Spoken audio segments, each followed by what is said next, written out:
Hello, everybody. I'm Larry Ridley, and this is the...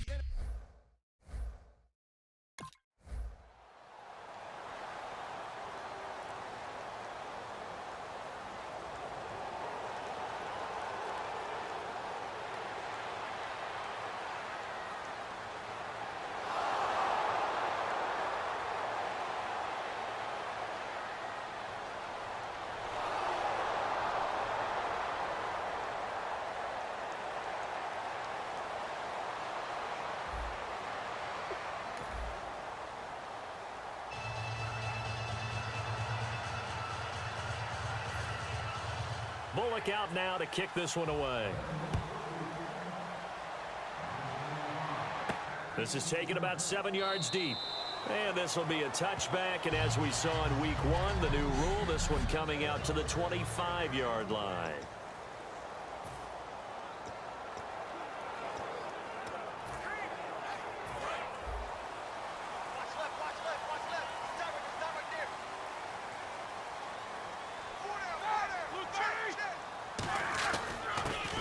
They'll give it to him right up the gut. 2 yards on the pickup there. It'll be 2nd and 8.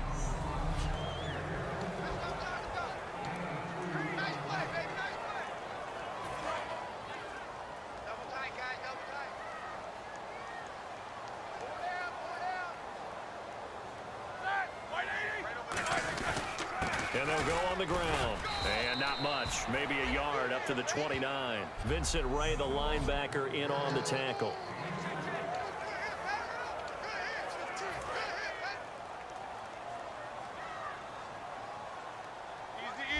And a nickel look here for the Bengals as they try to defend this on 3rd. Now a handoff here to his running back. And he's going to have the first down, yardage to the 35. Calling a gain of 7, and it gets him a new set of downs. On 3rd down, that's a good job of situational football and understanding where the first down marker was and getting there.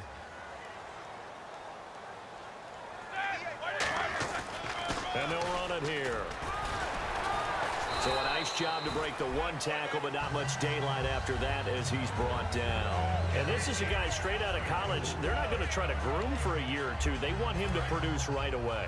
That's why they took him in the 1st round. They expect him to be a starter right away and a future All-Pro. So they don't have any time to wait for him to come along. They want him to play right now to help this team. And you take a look at this draft class from a season ago. Really, it grades out as a pretty darn good class. So you have to give a lot of credit to the entire scouting organization. General manager, personnel department, college scouts. It all came together. They evaluated it very well and got a nice payoff. And to give this time to the tailback. The 13 yards that time of the 1st. We really didn't have any doubt that he was going to be one of the top-rated rookies coming into the league, especially as a runner. And he's given us no reason to change our minds. That's a big-time run, and the production that he showed us in college is translating very... Back with Charles Davis, Brandon Gaudin. It's Steeler football to begin quarter number 2, and they're on the move here. They've got it 1st and 10.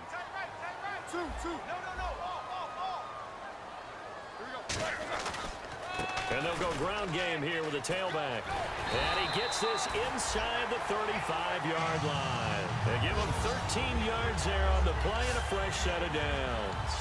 And the tackle's made there by one of the secondary members. And I can guarantee you, having played that spot in the huddle right now or on the field, they're urging for a little bit more support from the guys up front. I actually remember one game where I hopped over a defensive lineman to make a tackle downfield and realized he was 10 yards downfield. That's not good. That's being driven off the line of scrimmage, and you can't have that if you're going to win a game on defense. 5 yards left for the offense. It's 2nd down.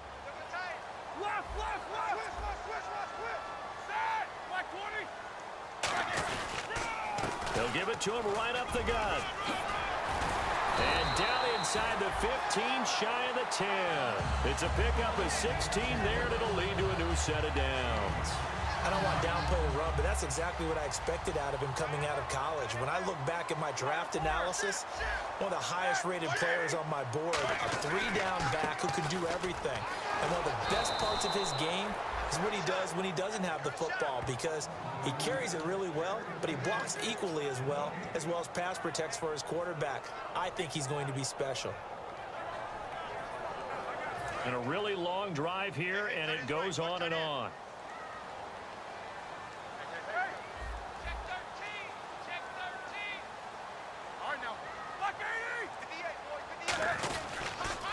Now they'll run it on the toss. And they'll go backwards here, losing yardage to the 14. He lost 2 there, and it's 3rd down. One of the toughest things for an offensive lineman to learn is the ability to get in space and hit people who are moving targets. And linebackers are not easy ones to hit because they know how to move, juke, and make you miss, and that's exactly what... And he's in. Touchdown, Steelers. A great effort there. His 3rd touchdown now on the year. And the Steelers are an extra point away from tying this thing up. And they're able to run it in. It started with a battle in the trenches. They won there, and they got in.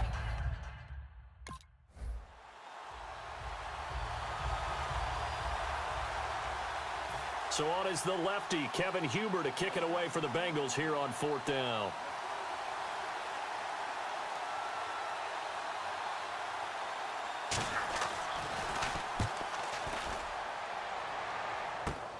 Fielded at the 43. A good return there, 17 yards. And the Steeler offense, they're set up nicely as they take over. The Steelers offense now, they get ready to head back on the field. And now last drive so successful with the ground game, ending in a touchdown. Do you stick with that formula? That would be the #1 thing you would think of, but so many guys now would look at it and say, we've got them set up so well for play action, now's the time to take a shot. Yeah. But, you know, there was a big-time coach in the state of Ohio who once said, if you throw the ball, if you put it in the air, 3 things can happen, and 2 of them are bad. He would have kept it on the ground. And after the play on the ground, that brings up 2nd down here. They come out here in the eye. 2 minutes to play in a tightly contested first half. Back to Heinz Field after this. A reminder that when halftime rolls around, Larry Ridley will have all the highlights and analysis of this first half of play from our studios in Orlando. And he's going to fight his way forward here for a modest gain. 6 yards on the pickup, and that'll bring up a 3rd down. First play of the drive, let's give credit all around. Excellent blocking, but the guy carrying the ball, he was the finisher. A really nice run. And now here's a carry heading left. And an alley to run.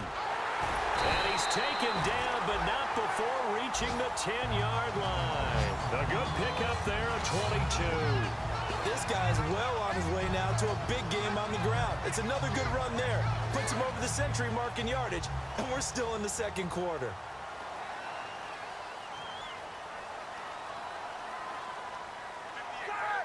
First down and goal. The offense knocking on the door. And able to push his way forward here for a good little gain. A pickup of 4 on first down. It'll be 2nd and goal. So that run gets him about halfway home. Yeah, it's now 2nd and goal. The end zone beckons. It looms. They can do whatever they want. Full playbook. Run it again, or they can go play action and try and put it in that way. And he's in. Touchdown, Pittsburgh. A great play there with his 2nd touchdown of the game, 4th of the year. And the Steelers are able to strike for 6. And that touchdown gives them a touchdown lead before they attempt the extra point. What a great way to end the half. Yeah, great job to put themselves in.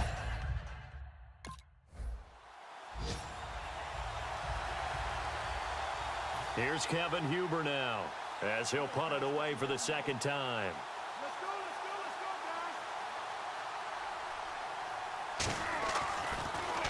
Oh, it's a wobbler here. Take it at the 37. Only 29 yards on the punt there. Definitely not his best. And the Steelers will go.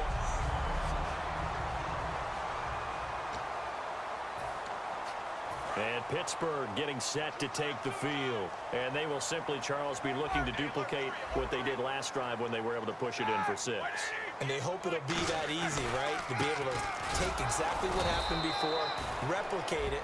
Now hold everything here. We're going to get a timeout by the offense. It's just their first, so they'll have 2 remaining here before we get to halftime.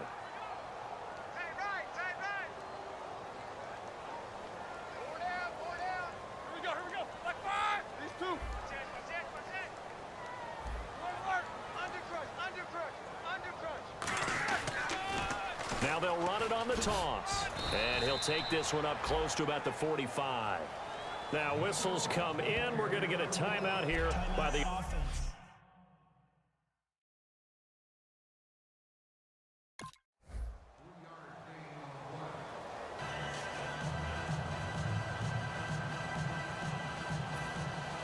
So both teams have their marching orders, and we'll get going again here in quarter number 3. Fielded about a yard deep. And not a bad return here. He gets it out to the 25-yard line. The Bengals defense gearing up as they take the field. They're losing here as we begin the 3rd quarter, trying to stop this from being a bigger deficit. I used to play for a coach who always talked about getting the other team's attention. And in this case, they want to let them know that you're going to do the dictating from here on out, not the other way around. Trying to impose their will as we start the 3rd. And on the ground they go with a running back. Nice stiff arm. Underused, but still effective. And he finally goes down at the 23-yard line. It's a big play there for the Steelers. 52 yards. So back-to-back games here of great production and just, you know, his cuts. They're so quick last week and this week. That comes from confidence, I think. He understands what the defense is trying to do, but I think he has so much belief in his offensive line that he's just saying the block's going to be there. I'm not worried about it. And we saw that last week. In fact, they were so good last week on the flight home. I actually plugged in the game and watched the offensive line play one more time. I was so impressed by them. And they're carrying it over to this week. And, of course, when you got a big-time runner behind them, that's a pretty good combination. Doesn't hurt. Hurry up, let's go. Watch the twitch. Like 20. These 2. And he'll give it here to his running back. And for one of the few times here today, this run's not going to go anywhere. And they'll lose a yard that time, and that's going to lead to a 3rd down. I don't know about you, partner, but I'm rubbing my eyes after that play. Did we just see that runner not get yardage? A big-time play by the defense. It does happen occasionally, even against the best running backs who are having big days. And he's going to lose yardage and be backed up to the 25. He lost 2.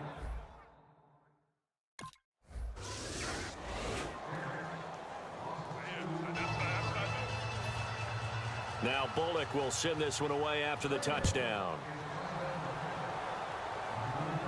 This fielded a few yards into the end zone.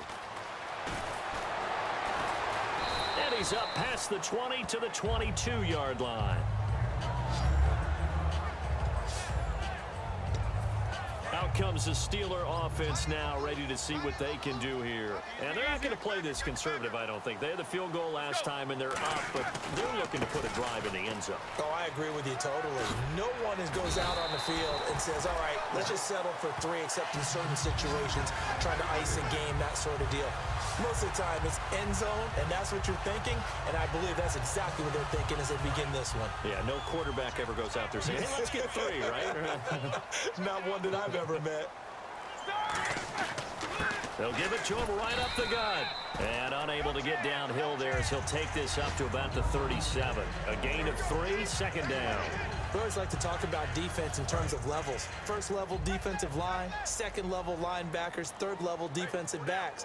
On that run, that was what we call a first level run, and it was stopped by a second level player. And he'll be taken down at the 46-yard line. 8 yards on the pickup there, and it moves the sticks. That was a good, nice, crisp run for a first down. I wonder if the defense might have been loosened up a little bit, maybe anticipating a pass instead of the run that they got.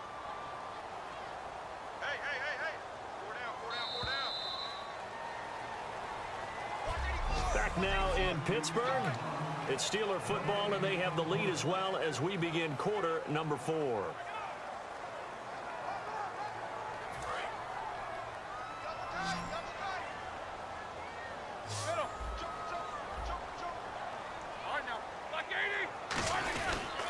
And they'll go with a ground attack here.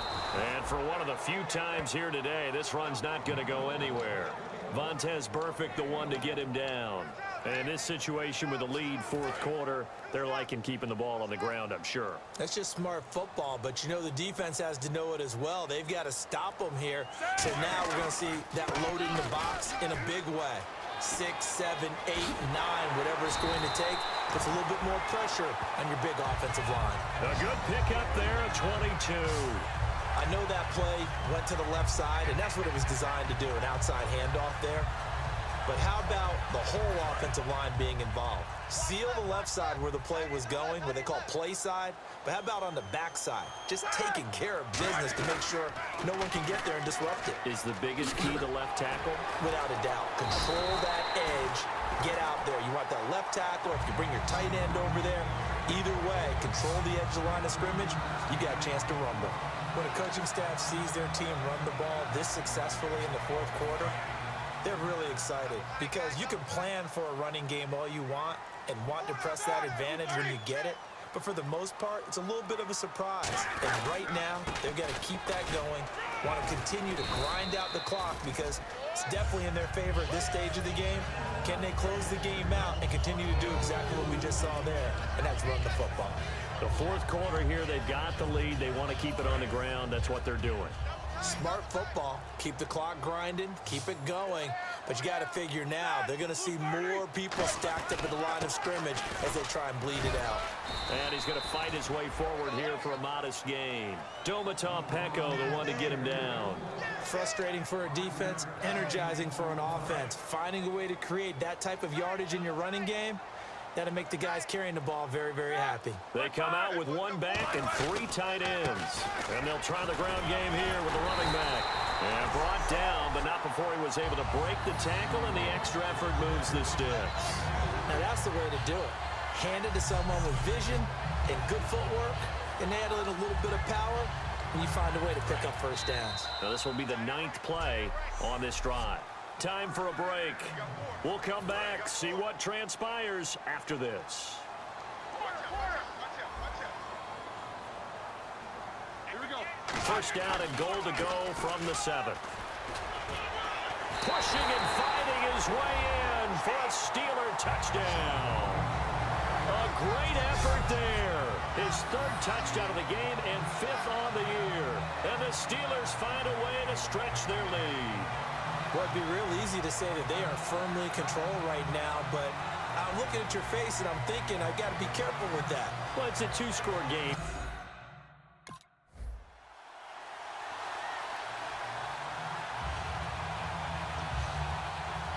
So a little under 50 seconds to go. Plenty of time if they can get this onside kick. And it's the Steelers that come up with it. And that should just about do it. Fourth quarter, they felt like they needed the football back. Unfortunately, they couldn't get it.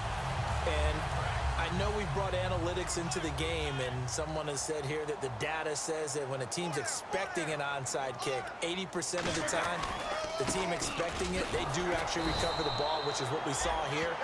I just wonder if that number is much more of a anecdotal type of a number. Kind of like when the coaches tell us, well, when you score on special teams, 93% of the time you win the game.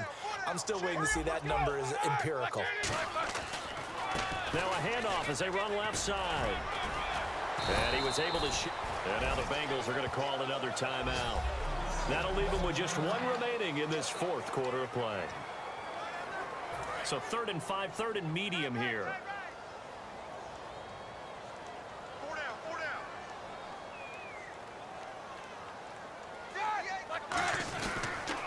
Now they'll run it on the toss. Call it no gain there, and it leads to a 4th down.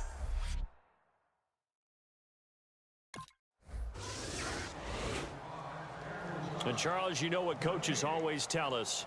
We want to win our home games. That much.